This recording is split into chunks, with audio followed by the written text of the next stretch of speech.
And again, Eddie and I would hang out a fair bit because, he was quite an avid golfer back then. And, I like kind of hacking away at it. So we'd, hang out and golf, but sometimes the schedules and things just don't work out. So we never ended up working together again. Well, they could have used you, that's for sure, in the last album that came after it. They ended up doing the Van Halen 3 album, which desperately needed some mastering and mixing for sure. It was a little more of a rougher vibe on that.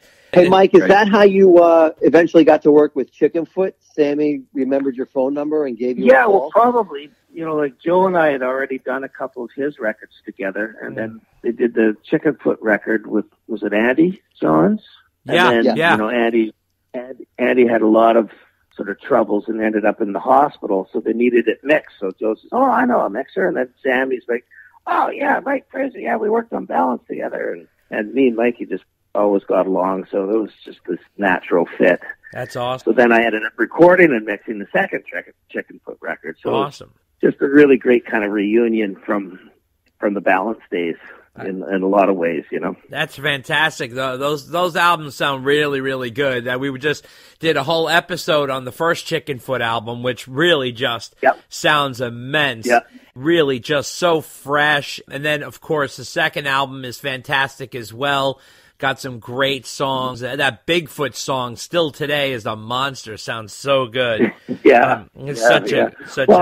It's great. Like with Joe, to working with him, and he's basically an instrumental artist, and he's just so amazing at recreating the space with a guitar that a vocal kind of takes. It's just amazing what it does.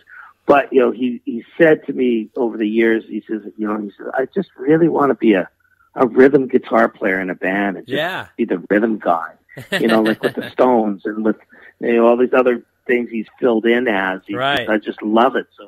So when you go and see him play in Chickenfoot, he's just got this big shit-eating grin on his face because he's just like, I got a singer to take over for me. I could just do my guitar stuff. Exactly. Well, that's the take a break now. Yeah, exactly. Yeah, exactly. Yeah. Plus, he's around Chad and Sammy. These guys are high energy dudes, man. I mean, those guys are like they bring the party for sure.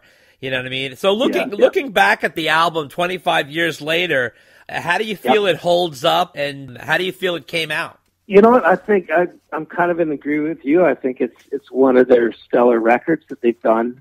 I think it's probably the best record they've done with Sammy. Yeah. I'm an old Van Halen fan, so I like the older stuff better. Right. But nothing to do with Sammy. It's just where the songs are, where they went, and whatnot. But I think Balance is definitely the best they've done with Sammy, and I'm kind of proud and honored to be a part of that one. I think we're just a from the heart rock and roll band, I mean, they always try to pigeonhole you, Now that there's speed metal and trash metal and all that, it's not quite so humiliating. That's stupid. But you know what I mean? It's like you don't mind it as much.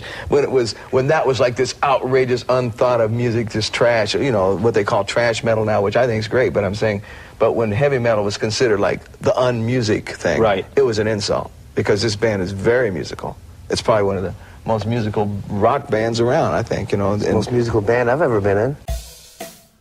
Hey folks, I'd like to introduce you to the Classic Rock Album by Album podcast.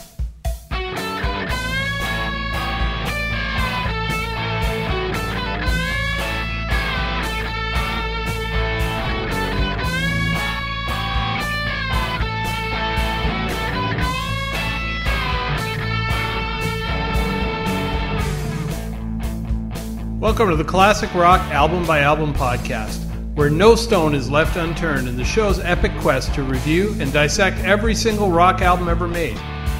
Join self-proclaimed rock authorities Chris Carson and Lee Bowie on their epic journey to uncover the true classics. You can find the Classic Rock Album by Album podcast wherever podcasts can be found, including Spotify, Stitcher, Apple Podcasts, and Google Podcasts.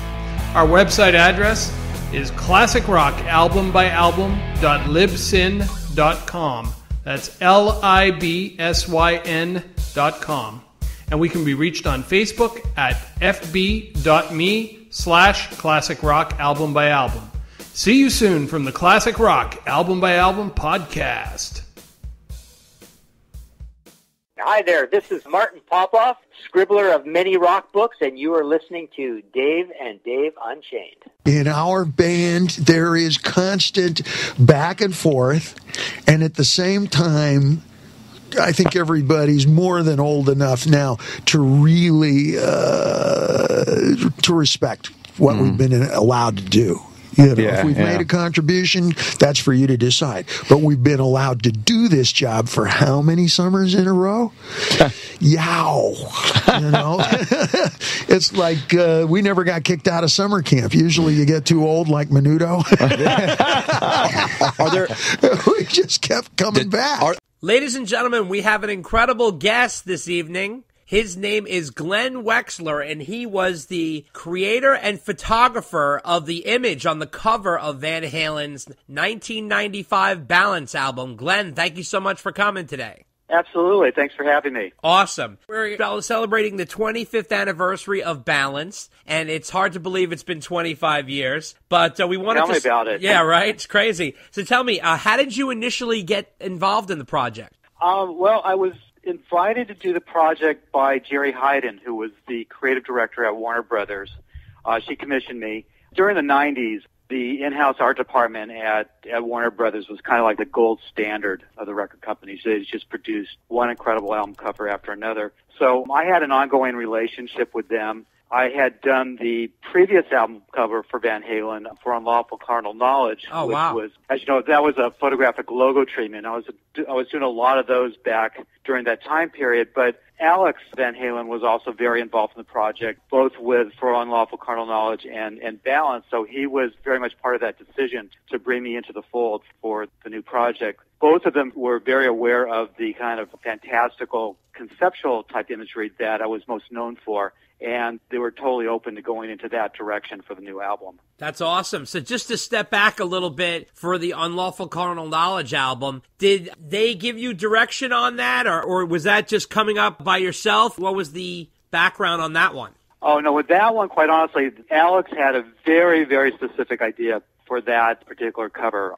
He wanted to feature the logo, but with that title, he wanted to create this very kind of organic representation based on the notion of, for Unlawful Carnal Knowledge, essentially being the spelled out version for fuck. Right. They wanted it to have this kind of very sensual type of kind of vibe, and that's why I worked with the leather and gave it that kind of very kind of skin, textural, organic feel. Sure. And to tell me, what was that on the cover that you photographed? Was it a piece of leather? Was it a jacket? It looked almost like a basketball, or like the quality of like a football or a basketball feel?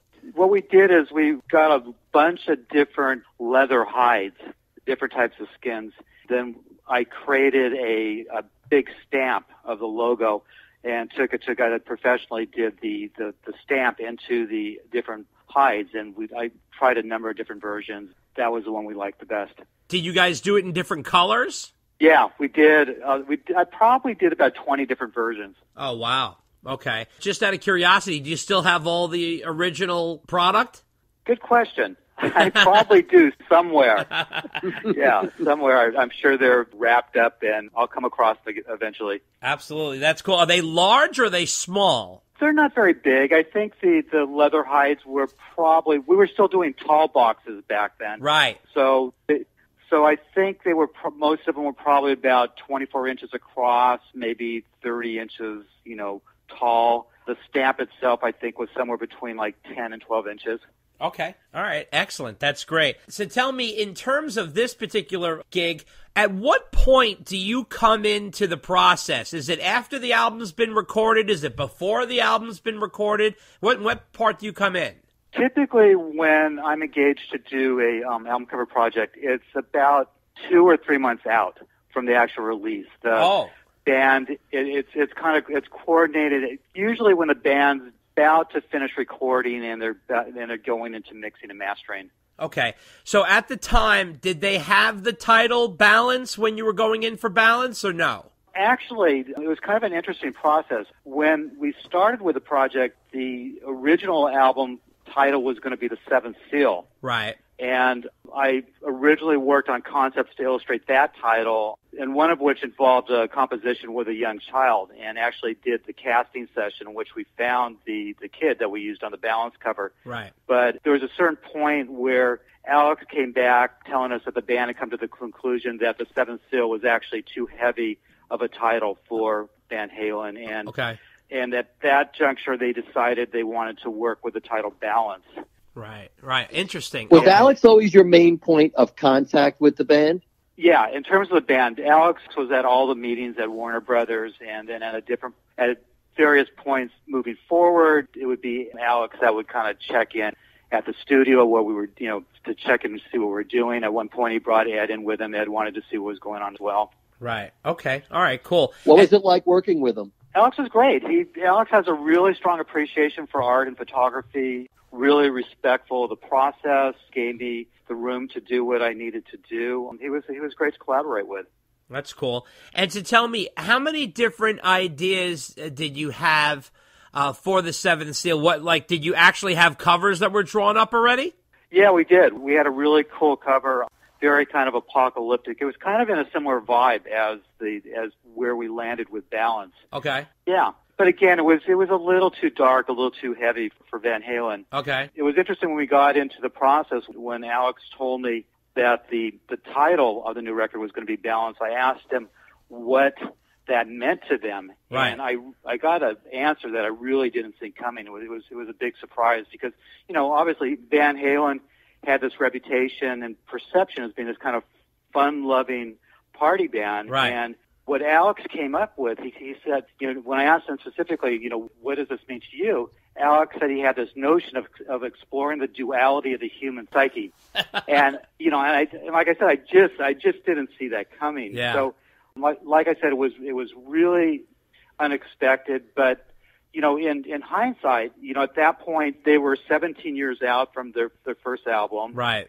and they were going through a lot of turmoil, within the band. Right. That's been obviously well publicized. There's a lot of deeper issues that they were experiencing, including the recent death of Ed Loeffler, who was their longtime manager. Right, exactly. So I thought they didn't want to go too deep. Yeah, no, they wanted to go deep with this one, and like I said, I didn't see that coming, but I appreciated that, and it was a challenge to come up with the right idea. I had a number of ideas. I had them sketched out, and we sketched out the image with the conjoined twins, and they loved it. That's interesting. How did you find this kid, and what made you keep him for the Balance cover? Because you said you were initially going to use him for the Seventh Seal cover, right?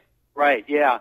Well, the thing is about this one kid, I did kind of a broadcasting call, and I should kind of clear up one thing. There was a popular misconception for a long time that it was Wolfie Van Halen, Ed's son. Right. Which clearly it wasn't. Wolfie at that point I think was about 2 or 3 years old, and he's always had dark brown hair, and so he was not the kid on the cover. No, of course, But in any event, I did kind of a broadcasting call. I saw somewhere in the neighborhood of about 100 kids, and this one kid came in with his long hair. He had this like kind of beautiful, unique, androgynous quality, and he just seemed to be there was something about him. The kid was really unruly, and I knew he was going to be a challenge to work with. Wow. He had no experience on camera whatsoever. Uh-huh. But he had a great look, so I thought it'd be worth the challenge to try to make him work for the project. So when I had come up with a concept for Balance, having an androgynous kid, that really represented both the male and female sides of a personality, seemed to be the right way to go. How much did Alex contribute to that idea? Or was he more like, look, here's a general concept, make it work, and I hope I like it?